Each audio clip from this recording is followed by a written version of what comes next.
Hello दोस्तों, welcome back to LR chemistry YouTube channel.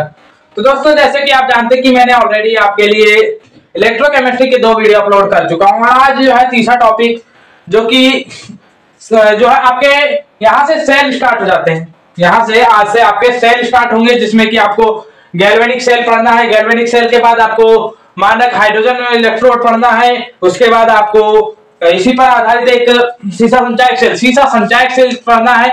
ये 3 cell आपको पढ़ने हैं। और इसके अलावा आपको जो है मानक हाइड्रोजन विभव की सहायता से अलग अलग इलेक्ट्रोड स्किन का जो आप क्या कहते हैं पोटेंशियल डिफरेंस कह सकते हैं आप, जो कि कितना होता है आप स्टैंडर्ड पोटेंशियल प्राप्त कर सकते हैं। तो उसको प्राप्त करना है, ये चीजें आपको यहाँ से सिखाई जाएंगी और फिर जो है आपका जो चैप्टर है ये समाप्त हो जाएगा। तो आज जो है सेल की स्टार्ट की जाती है। सेल जो है आपके मुख्यतः आपको बताया जा चुका है कि सेल 2 प्रकार के होते हैं। एक तो इलेक्ट्रोकेमिकल सेल और दूसरे होते मतलब दूसरे सेल, इनके नाम थोड़ा दिक्कत हो रही है मुझे याद करने में, लेकिन जो है आप तो इस तरीके से याद कर सकते हैं कि एक सेल जो कि विद्युत ऊर्जा को रासायनिक ऊर्जा में बदलते हैं और दूसरे सेल जो कि आपके विद्युत ऊर्जा को रासायनिक ऊर्जा में पहले सेल बदलेंगे और दूसरे रासायनिक ऊर्जा को विद्युत ऊर्जा में बदलेंगे। तो ये सेल किस प्रकार के सेल होते हैं उनमें से, तो जो इलेक्ट्रोकेमिकल सेल हो या फिर इसे ही जो है दूसरे नाम से हम गैल्वेनिक सेल कहते हैं या उल्टा सेल कहते हैं। इलेक्ट्रोकेमिकल सेल, गैल्वेनिक सेल या उल्टा सेल। क्यों? क्योंकि जो आपके इलेक्ट्रोकेमिकल सेल है इसको तो आप खुद समझ सकते हैं कि यहाँ नाम से समझ सकते हैं कि जो है आपके केमिकल एनर्जी को इलेक्ट्रिक एनर्जी में चेंज करने वाले सेल जिनको इलेक्ट्रोकेमिकल सेल कहते हैं। केमिकल एनर्जी को इलेक्ट्रिक एनर्जी में चेंज करने वाले सेल जिनको हम इलेक्ट्रोकेमिकल सेल कहते हैं। लेकिन इसकी खोज जो है आपके गैल्वेनिक और उल्टा नाम के साइंटिस्टों ने अलग अलग समय पर की थी। इन्होंने की थी 1780 के आसपास और इन्होंने 1809 के आसपास जो है आपकी उल्टा सेल की खोज की थी। तो अब इन्होंने की थी, तो अब इनके नाम के आधार पे इस सेल को गैल्वेनिक सेल या उल्टा सेल कहते हैं। लेकिन जो है जब आप ये जो बनावट पढ़ रहे हैं ये जो है मुख्यतः डेनियल सेल की बनावट है, डेनियल सेल की है। लेकिन यहाँ पर पे जब भी आपकी बात आ जाए कि इलेक्ट्रोकेमिकल सेल बोल दे, गैल्वेनिक सेल बोल दे, उल्टा सेल बोल दे या डेनियल सेल बोल दे, आप जब उसकी क्रियाविधि लिखने जाएंगे, जब उसका वर्णन करने जाएंगे तो आप इसे ही छाप करके आ जाएंगे। इसे ही जो है अपनी उत्तर पुस्तिका में जो है अपने साथ लिख करके आ जाएंगे। ये बता दिया जाए तो ये होता क्या है। सबसे पहली चीज तो इस डायग्राम के थ्रू समझते हैं। सबसे पहली बात तो परिभाषा तो मैंने बता दिया, उसके बाद जो है डायग्राम। तो क्या होता है, आप मान लीजिए आपको ऐसे अपने लैब में या फिर कहीं पर आपको बनाना है, यदि से आप घर में भी चाहें तो इसे बना सकते हैं। लेकिन ये जो है आपके जो सॉल्यूशन है वो प्रिपेयर करना थोड़ी सी दिक्कत वाली बात है। प्रिपेयर करना थोड़ा ट्रिकी है इस वजह से जो है, लेकिन फिर भी आप बनाना चाहें तो बना सकते हैं आप। लेकिन आपको नॉर्मली बना नहीं सकते आप। तो लैब में जब आप बनाएंगे इसे, तो लैब में बनाएंगे तो इसके लिए आप 2 कांच के बीकर लेंगे। सबसे पहले क्या लेंगे, 2 कांच के बीकर लेंगे। उसमें एक में लेंगे आप जिंक सल्फेट का सॉल्यूशन और दूसरे में लेंगे कॉपर सल्फेट का सॉल्यूशन। एक में लेंगे जिंक सल्फेट और दूसरे में लेंगे कॉपर सल्फेट का सॉल्यूशन। और जिंक सल्फेट का सॉल्यूशन जहां लिया है वहां पर आप जिंक की रोड, जिंक यानी कि आप जिंक की रोड, और जो कि आपने जहां कॉपर सल्फेट ली है वहां पर कॉपर की रोड डुबो देंगे। इतना काम करेंगे। और इसके बाद यहाँ पर आप एक सॉल्ट ब्रिज जो कि एक कांच की नली होती है, यह भी एक कांच की नली होती है। आपने भी कांच के 2 फ्लास्क लिए, एक प्रकार से फ्लास्क या 2 बर्तन लिए थे। अब कांच की एक नली लेंगे, कांच की नली लेंगे जिसमें कि आप एक सॉल्ट जो कि आसानी से मूवेबल हो और जो कि आपके सॉल्यूशन के साथ रिएक्ट ना करे और मिले भी ना, आसानी से मूवेबल हो लेकिन मिले भी ना, और ना मिले इसके लिए एक काम किया जाता है कि यहाँ पे जो इनके इस कांच की नली के जो अंतिम सिरे हैं यहाँ पर कॉटन यानी कपास चिपका दिया जाता है, कपास लगा दिया जाता है जिससे कि आपको केसीएल, आपने क्या सॉल्ट ब्रिज में आपने क्या का सॉल्यूशन लिया है, मान लीजिए आपने केसीएल का सॉल्यूशन लिया, पोटेशियम क्लोराइड का सॉल्यूशन लिए हैं। तो फिर यहाँ पर पोटेशियम क्लोराइड का सॉल्यूशन लिए हैं। तो पोटेशियम क्लोराइड यहाँ पे आसानी से मूवेबल तो होगा, यानी आसानी से इधर उधर गति तो करेगा, लेकिन कॉटन की उपस्थिति के कारण ये आपके कॉपर सल्फेट और जिंक सल्फेट के साथ कोई क्रिया नहीं कर पाएगा, उसके साथ मिल नहीं पाएगा, कोई क्रिया नहीं कर पाएगा।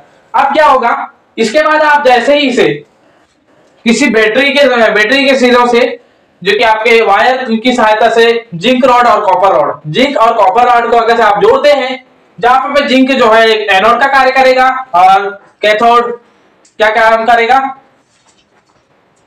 कैथोड काम करेगा आपका कॉपर कैथोड का कार्य करेगा। अब यहाँ पे बता दिया जाए कि कब कौन सा नेगेटिव होगा कौन सा पॉजिटिव होगा। इसके लिए कुछ नहीं, आप छोटी सी एक ट्रिक याद रख लें जो कि होती है लोन कहां पे क्या होगा, इसके पीछे पूरी जानकारी आपको इसकी सहायता से मिल जाएगी। अब लोन, अभी सबसे पहली बात तो इसके वजह से जो है आपके नेगेटिव चार्ज का कार्य कर रहा है, एनोड कर रहा है नेगेटिव चार्ज का कार्य, और जो है इसमें आपका क्या होता है यहाँ पर ऑक्सीडेशन होता है, यहाँ पर ऑक्सीडेशन होगा, और ऑक्सीडेशन होने की वजह से जो है यहाँ जिंक ऑक्सीडेशन होने की वजह से जिंक 2+ और 2E- में टूट जाता है।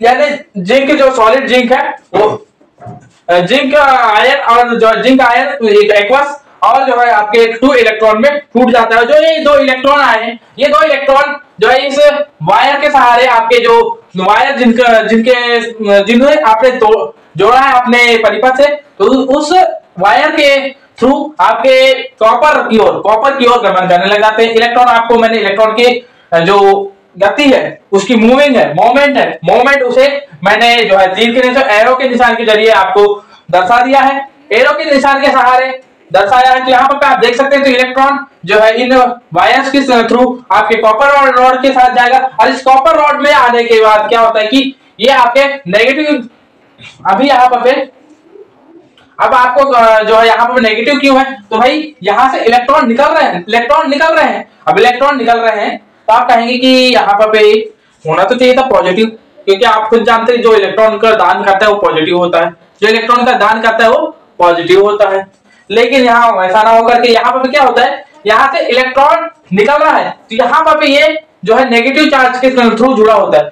कहाँ पर जाकर के मेन रूप से वो आपकी बैटरी से जुड़ा होता है, तो बैटरी में जाकर के यहाँ पर इलेक्ट्रॉन सबसे पहले संग्रहित होते हैं। तो उस बैटरी का जो है आपको देखेंगे आप, तो वहां पर नेगेटिव चार्ज से जुड़ा होने के कारण यहाँ पर एनोड नेगेटिव चार्ज हो जाता है। अब यहाँ पर आपने नेगेटिव चार्ज है, अब यहाँ पर आपने क्या किया, नेगेटिव चार्ज से जुड़ा हुआ है उधर, तो इस वजह से यहाँ नेगेटिव हो गया। अब मैंने बता दी। इसके बाद उस जो बैटरी का प्लस चार्ज है वो इधर प्लस चार्ज से जुड़ा होने की वजह से इधर कैथोड पॉजिटिव हो गया। अब यहाँ कैथोड में इलेक्ट्रॉन आएंगे, और इलेक्ट्रॉन कैथोड में आने के बाद आपके जो कॉपर है, कॉपर को यहाँ पर यहाँ पर अब ये आयोनाइज्ड, ये कॉपर जो है नॉर्मल कॉपर नहीं बचा, अब ये कॉपर आयोनाइज्ड कॉपर बचा है, मतलब कॉपर 2+ है। ये क्या है, कॉपर 2+ का कार्य करेगा यहाँ एपर में,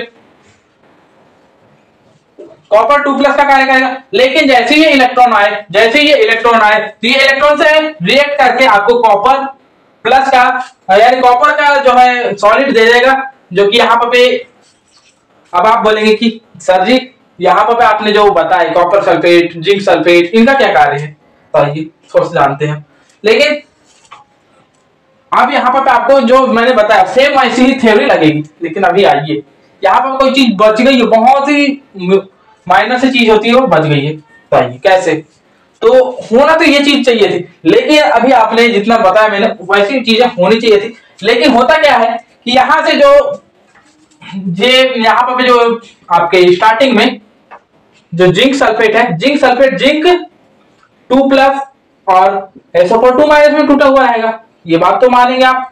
तो ये जिंक 2+ जो है यहाँ पे जो जिंक में उपस्थित जो आपके जिंक के जो ये 2 इलेक्ट्रॉन है इनके साथ क्रिया करके ये क्या करता है, जिंक आयन में जो है जिंक में कन्वर्ट होने लग जाते हैं, जिस वजह से जो है ये आपका आयोनाइज्ड सॉल्यूशन हो जाता है, और जो है जिंक यहाँ पर आकर के जुड़ने लग जाता है, और यहीं से जो जिंक के इलेक्ट्रॉन है वो इधर भी जाने लग जाते हैं, और यहाँ पर आने के बाद फिर यहाँ पर फिर से आपके कॉपर को यहाँ पे सॉल्यूशन को, जो कि कॉपर सल्फेट का सॉल्यूशन है, कॉपर सल्फेट का सॉल्यूशन, इसे जो है यहाँ पे आपके ये जो जिंक सल्फेट का सॉल्यूशन था ये आपका तनु होने लग जाता है, और आप देखेंगे कुछ समय पश्चात तो आपका यहाँ पर कॉपर सल्फेट का जो सॉल्यूशन था वो आपको सांद्र मिलेगा as compare to starting point. तो ये बातें आती हैं। और जो है यहाँ पर आप लोन, तो अब यहाँ पर आपने जो बातें बताया मैंने, और इसे आप जो है इस रिएक्शन के थ्रू समझ सकते हैं। जो कि स्टार्टिंग में जो बताया रिएक्शन में, तो आपको वही चीज छापना है जो स्टार्टिंग में बताया। माना कि यहाँ पर स्टार्टिंग पॉइंट या सॉल्यूशन का मतलब यहाँ पर सॉल्यूशन से कोई लेन देन नहीं होता है, पहली बात बताया जाए। सॉल्यूशन से सिर्फ इतना था कि वही सॉल्यूशन लिया जाता है जिसके यहाँ पे जिस धातु की क्षय दोबारा होता है उसी चीज का सॉल्यूशन लिया जाता है। इस वजह से यहाँ पे कॉपर सल्फेट और जिंक सल्फेट का सॉल्यूशन लेना पड़ता है।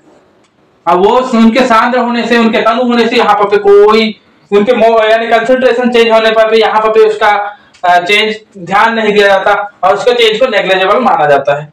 और जो चेंजमेंट माना जाता है वो ऑक्सीडेशन और रिडक्शन को लिया जाता है। अब आप आइए, मैंने जो ट्रिक बताया था उसके सहारे आप कैसे ध्यान रखेंगे कहां पे आपका रिडक्शन होगा कहां। सबसे बड़ा कंफ्यूजन इस चैप्टर का यही है, जो कि पिछले चैप्टर जो कि मैंने बताया था केमिकल काइनेटिक्स का सबसे बड़ा कंफ्यूजन होता था कहां, तो आप बोलेंगे ऑर्डर ऑफ रिएक्शन में। वैसे यहाँ पे सबसे बड़ा कंफ्यूजन यही है कि मतलब किस लेफ्ट हैंड साइड में एनोड लेना है, लेफ्ट हैंड साइड में कैथोड लेना है, क्या लेना है। सबसे पहली बात तो ये लेफ्ट हैंड साइड में क्या होगा, ऑक्सीडेशन होगा क्या रिडक्शन होगा, तो आप बोलेंगे ऑक्सीडेशन होगा, लेफ्ट हैंड साइड में ऑक्सीडेशन होगा। फिर इसके बाद आप फिर बात करेंगे लेफ्ट हैंड साइड में एनोड होगा कि कैथोड होगा, तो बोलेंगे आप एनोड होगा। अब लेफ्ट हैंड साइड में नेगेटिव चार्ज होगा कि पॉजिटिव चार्ज होगा, तो आप बोलेंगे नेगेटिव चार्ज होगा। तो ये तो कुल मिलाकर के ये है आपकी लोन। आप इस तरीके से लोन लेंगे, तो लोन लेना है कुछ इस तरीके से, और इस तरीके से आपको इस चीज को याद रखना है। और सबसे सिंपल बात की आपको ये चित्र बनाना, चित्र की थ्योरी लिखना है कि हमने एक कांच की नली लिया, कांच की नली में आपने कॉपर सल्फेट और दो कांच की नली ली, एक में कॉपर सल्फेट और दूसरे में जिंक सल्फेट का विलयन लिया। जिंक सल्फेट के विलयन में हमने जिंक रॉड डुबाई और जो है आपने कॉपर सल्फेट आयन में कॉपर सल्फेट डुबाया। और जो है इन्हीं जो दोनों आपके जो सॉल्यूशन थे, दोनों सॉल्यूशन को सॉल्ट ब्रिज जिसमें कि आपने पोटेशियम क्लोराइड लिया उसे इस सॉल्ट ब्रिज के थ्रू जोड़ने की कोशिश की, जोड़े आपने। और जो है आपके सॉल्ट ब्रिज में आपने कॉटन से दोनों सिरों को बंद कर दिया आपने। और जो है आपने जो एनोड का कार्य, जहां पर एनोड का कार्य करेगा आपका आपकी जिंक रॉड, और कॉपर का कार्य होगा यहाँ पर कैथोड का कार्य करेगा कॉपर। और जब एनोड और कैथोड को अब आप जो है किसी बैटरी से जोड़ देंगे, और बैटरी से जोड़ने पर यहाँ पर आपकी रिएक्शन स्टार्ट हो जाएगी। रिएक्शन कुछ इस प्रकार होगी कि एनोड पर रिएक्शन ऑक्सीडेशन की होगी, और ऑक्सीडेशन की रिएक्शन जो की होगी जिंक से जिंक 2+ आयन और 2 इलेक्ट्रॉन रिलीज हो जाएंगे। और कैथोड पर रिडक्शन की रिएक्शन होगी जो की होगी कॉपर 2+ से कॉपर 2+ में 2 इलेक्ट्रॉन ऐड होंगे और कॉपर सॉलिड आपको प्राप्त हो जाएगा। बस इससे ज्यादा कुछ नहीं करना। अब यहाँ पे एक क्वेश्चन आता है जो कि बहुत इंटरेस्टिंग क्वेश्चन है, जो कि है कि सॉल्ट ब्रिज का कार्य क्या होता है। सॉल्ट ब्रिज का सबसे पहला कार्य, तो सॉल्ट ब्रिज जो है इसमें ऐसा एक सॉल्यूशन लिया जाता है जो कि आसानी से मूवेबल हो। अब यहाँ पे एक चीज और छोटा सा जो कि डाउट होगा कि आपका कि K+ और यहाँ K+ और Cl- में टूटेगा, ये तो आप खुद को पता है। तो Cl- आपका इधर जाएगा और K+ इधर आ जाएगा। तो ये मान सकते हैं कई जगह पर इस तरीके की भी आपको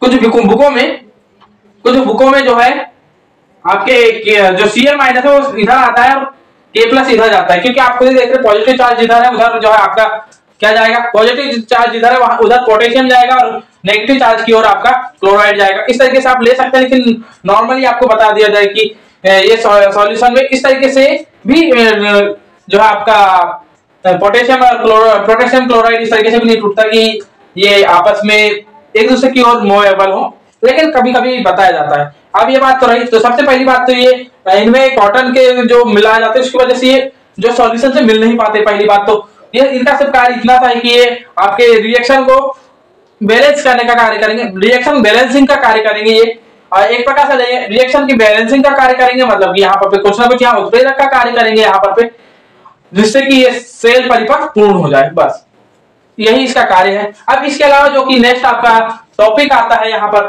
नेक्स्ट टॉपिक है आपको मैंने जो है इसके पहले इलेक्ट्रोड अब आएगा जो कि मैंने कल लास्ट टॉपिक जो पढ़ाया था मैंने, जो कि था आपका पोटेंशियल डिफरेंस। पोटेंशियल डिफरेंस विभवांतर, विभवांतर पर आधारित एक था विद्युत वाहक बल। विद्युत वाहक बल, तो विद्युत वाहक बल मैंने आपको पढ़ा दिया था। अब उसी से रिलेटेड एक टॉपिक होता है जो कि है standard electrode potential. Standard electrode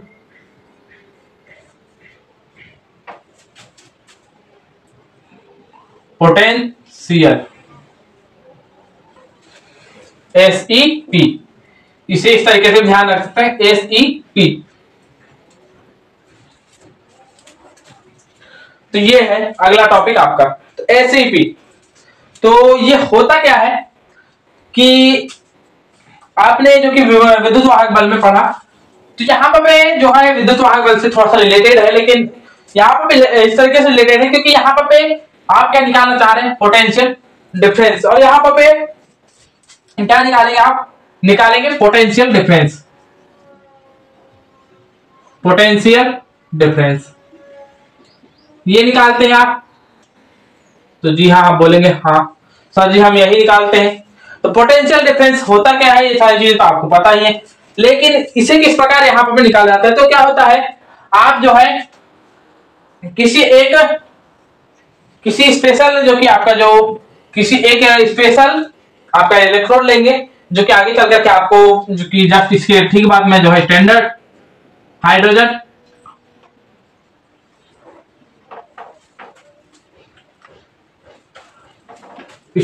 hydrogen electrode पढ़ाऊंगा मैं। तो इसके थ्रू जो है आप जो है स्टैंडर्ड हाइड्रोजन इलेक्ट्रोड, इसके थ्रू जो है जब पोटेंशियल डिफरेंस ज्ञात किया जाता है, तो इसे किस प्रकार ज्ञात किया जाता है, ये सारी चीजें आपके अगले टॉपिक में है। लेकिन सबसे बड़ी बात आती है कि मैं जो है टॉपिक से भटक रहा हूं, थोड़ी सी गड़बड़ हो गई। तो यहाँ पोटेंशियल डिफरेंस निकाला जाता है। तो पोटेंशियल डिफरेंस किस प्रकार निकाला जाएगा, तो सबसे पहले क्या करते हैं, आप जो है एक बीकर लेंगे, आप एक बीकर लेंगे या फिर आप कांच का एक बर्तन कह सकते हैं इसे। तो आप लैब में कांच का एक बर्तन लेंगे और आप अगर से मान लीजिए कोई रोड, जिससे आप जिंक की रोड, जिंक का आप निकालना चाह रहे हैं, चाहे कॉपर, लिथियम, आप किसी भी धातु या अधातु, बता दिया जाए आपको, आप मेटल और नॉन मेटल जो है, आप जिसका भी आप क्या निकालना चाह रहे हैं, मेटल और नॉन मेटल, जिसका भी आपको निकालना है क्या, पोटेंशियल डिफरेंस। पोटेंशियल डिफरेंस निकालना है तो आप उसी से बने किसी सॉल्ट का आप क्या करेंगे, एक सॉल्यूशन लेंगे और उस सॉल्यूशन को आप किसी भी बीकर में लेकर के उस रॉड को, और ये जो आपकी मेटल या नॉन मेटल की रॉड को उस सॉल्यूशन में डुबो दिया जाता है। और इसी स्थिति में जो आपका, और जब इसे स्टैंडर्ड हाइड्रोजन इलेक्ट्रोड्स के से जोड़ा जाता है, और जो आपका क्या कहना चाहिए,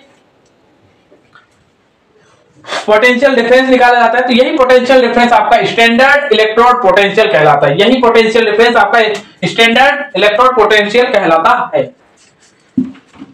जब क्या किया जाए, आप सिंपल वे में आप इतना ही ध्यान रखिए कि जब किसी सॉल्यूशन में किसी इलेक्ट्रोड को, जब किसी इलेक्ट्रोड को उसी से धातु जब किसी पदार्थ के जब मुख्य रूप से यहाँ पर मेटल लिया जाता है, इस वजह से मेरे को थोड़ी वो हो रही, यहाँ पर नॉन मेटल का भी बात है, लेकिन यहाँ मेटल मैं बोलूंगा तो जो है परिभाषा जैसे ध्यान है वैसे अच्छे से रहेगी, तो आप यहाँ पदार्थ कर देते ज्यादा बढ़िया। जब किसी पदार्थ का पोटेंशियल डिफरेंस निकालना होता है, तो उस पदार्थ की छड़ को उसी पदार्थ से बने सॉल्ट के सॉल्यूशन में डुबो दिया जाता है, और इस स्थिति में प्राप्त आपके पोटेंशियल डिफरेंस को स्टैंडर्ड इलेक्ट्रोड पोटेंशियल कहते हैं। ये बात तो रही। अब यहाँ पर इसे कैसे ज्ञात करेंगे, तो इसे ज्ञात किस प्रकार किया जाता है, तो इसके लिए एक सूत्र होता है, याद रखेंगे, इसके लिए सूत्र होता है EP, मतलब यहाँ पे ईपी ना कह करके इसे ई सेल कह दीजिए। अब इससे इस पर आधारित कुछ न्यूमेरिकल है जो कि आपको अगले ही वीडियो में, जो कि रहेगा आपका नेक्स्ट वीडियो, उस पर आपको बता दिया जाएगा। तो E cell minus E cathode minus E anode, E cathode minus E anode, इसे ही कह सकते हैं आप, sorry E left minus E right होता मुझे, E anode minus E cathode, ये है आपका सूत्र। और इसे आप इस तरीके से भी ध्यान रख सकते हैं, ई लेफ्ट माइनस ई राइट, ई लेफ्ट माइनस ई राइट,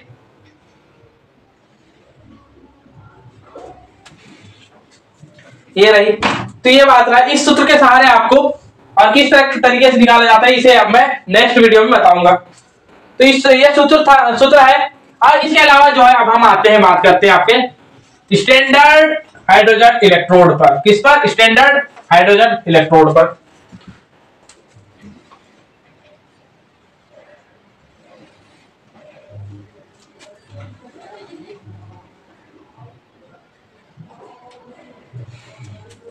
क्या करूं, थोड़ा सा आज जो है दिक्कत जारी, मुझे लगता है कि मुझे पहले न्यूमेरिकल ही पढ़ा देना था। एक न्यूमेरिकल स्टैंडर्ड पोटेंशियल डिफरेंस के पहले, स्टैंडर्ड इलेक्ट्रोड पोटेंशियल के पहले जो है आपको न्यूमेरिकल ही पढ़ा दिया जाता तो ज्यादा बढ़िया रहता। लेकिन आज जो है बुक में भी तो नहीं है आपके, मुझे बीएससी की बुक से निकालना पड़ेगा, इसमें थोड़ी सी दिक्कत आएगी। तो यहाँ पे हम निकालते हैं एक क्वेश्चन, स्टैंडर्ड हाइड्रोजन इलेक्ट्रोड। तो स्टैंडर्ड हाइड्रोजन इलेक्ट्रोड जिसे हम शॉर्ट में कह सकते हैं SHE।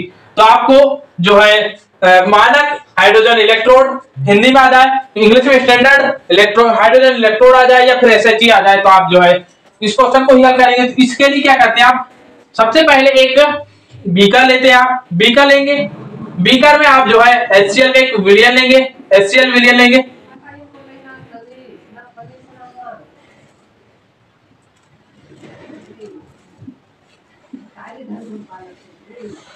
सॉरी पिछले क्वेश्चन में एक चीज बताया नहीं, क्योंकि मानक है, जो कि क्वेश्चन था पिछला वाला स्टैंडर्ड। तो स्टैंडर्ड की बात थी, स्टैंडर्ड शब्द आने की वजह से वहां पर दो कंडीशन और लगती है। एक तो पहली चीज तो 25 डिग्री सेल्सियस टेम्परेचर होना चाहिए, जो कि रूम टेम्परेचर होता है, और आपका सॉल्यूशन 1 मोलार होना चाहिए, जो कि आपने सॉल्यूशन लिया था, ध्यान रखेंगे वो चीज आप अपने बुक में यानी अपनी नोट्स में ऐड करेंगे। और नोट्स में ऐड करने की क्या बात है, मैं जो है आपको मेरे टेलीग्राम ग्रुप में प्रोवाइड करूंगा नोट्स, तो वहां पर आप नोट्स में जब परिभाषा देखेंगे तो वहां पर मिल जाएगा आपको। ये दो कंडीशन एप्लीकेबल होती हैं, तब जाकर के यहाँ पर आपका जो मानक इलेक्ट्रोड पोटेंशियल कंप्लीट होता है। तो यहाँ पे क्या होता है, आ जाइए आप स्टैंडर्ड हाइड्रोजन इलेक्ट्रोड पर। तो उसके लिए आप जो है एक बीकर लेते हैं जिसमें कि HCl विलयन, HCl सॉल्यूशन लेते हैं, HCl सॉल्यूशन ले रहे हैं तो HCl सॉल्यूशन, और ये भी होना चाहिए, यहाँ शब्द क्या आ गया, स्टैंडर्ड, स्टैंडर्ड शब्द आ गया, तो आपको 1 मोलार लेना ही पड़ेगा। फिर आप जो है एक आप इस तरीके से कांच की नली के भीतर आप क्या लेते हैं, प्लेटिनम का एक टुकड़ा लेते हैं, प्लेटिनम का एक टुकड़ा लेते हैं, जिसे धागे के थ्रू आप जो है यहाँ पे जोड़ करके रखते हैं, और कांच की नली, और यहाँ पर से आप हाइड्रोजन गैस H2 गैस प्रवाहित करते हैं। और इस तरीके का जब आपका उपकरण तैयार हो जाता है, तो इस उपकरण को ही हम कहते हैं क्या, स्टैंडर्ड हाइड्रोजन इलेक्ट्रोड, इसे ही कहते हैं स्टैंडर्ड हाइड्रोजन इलेक्ट्रोड कहते हैं। तो बस इतना ही है कि आप चित्र का वर्णन कर दीजिए यहाँ पे, और यहाँ पे आपकी जब जिस तरीके की जरूरत होती है, अब यहाँ पे जब आपको और बता दिया जाए कि स्टैंडर्ड हाइड्रोजन इलेक्ट्रोड का जो पोटेंशियल जो माना गया है, इसका जो पोटेंशियल माना गया है वो माना गया है 0, E standard is equal to 0 volt, इसे माना गया 0 वोल्ट। अब जो है जिसका और जो है आपको बता दिया जाए कि यहाँ पे रिडक्शन पोटेंशियल लिया जाता है, आपको बता दिया जाए जब भी लिया जाता है तो रिडक्शन पोटेंशियल लिया जाता है, तो जिसका जो है आपकी जिसकी क्षमता, जिसके रिडक्शन पोटेंशियल ज्यादा होता है, उस जो कि वहां पर ये माइनस की ओर चला जाता है। जिसका कैसे मान लीजिए अब इसी के थ्रू बता दिया जाए कि आपके हाइड्रोजन इलेक्ट्रोड के थ्रू ही आपके अब बाकी के इलेक्ट्रोड इनका क्या निकाला जाता है, पोटेंशियल डिफरेंस निकाला जाता है, पोटेंशियल डिफरेंस निकाला जाता है। इसी वजह से यहां पर फिर आपका इसे आइडियल माना गया, और आइडियल माने जाने की वजह से ही इसका जो पोटेंशियल डिफरेंस है वो 0 वोल्ट माना गया, और ये पोटेंशियल डिफरेंस आपका रिडक्टिव है, रिडक्टिव पोटेंशियल डिफरेंस है। और जो है मैं आपको एक टेबल प्रोवाइड करूंगा जिसमें कि आपको रिडक्टिव पोटेंशियल डिफरेंस आपको प्राप्त लिखे हुए रहेंगे। तो आप जब रिडक्टिव जब लिखे हुए रहेंगे तो उनका जब आप क्या कहते हैं ऑक्सीडेटिव पोटेंशियल डिफरेंस निकालना चाहेंगे तो कुछ नहीं, उसका साइन चेंज कर देंगे। अगर पॉजिटिव है तो नेगेटिव कर दीजिए, नेगेटिव है तो पॉजिटिव कर दीजिए। तो इस तरीके से वो स्टैंडर्ड है, और आपको बता दिया जाए कि अब जो बाकी चीजें आपको नेक्स्ट वीडियो में जब न्यूमेरिकल बताया जाएगा उसके बाद बताया जाएगा। दोस्तों इस वीडियो को देखने के लिए धन्यवाद। जय हिंद, जय श्री राम।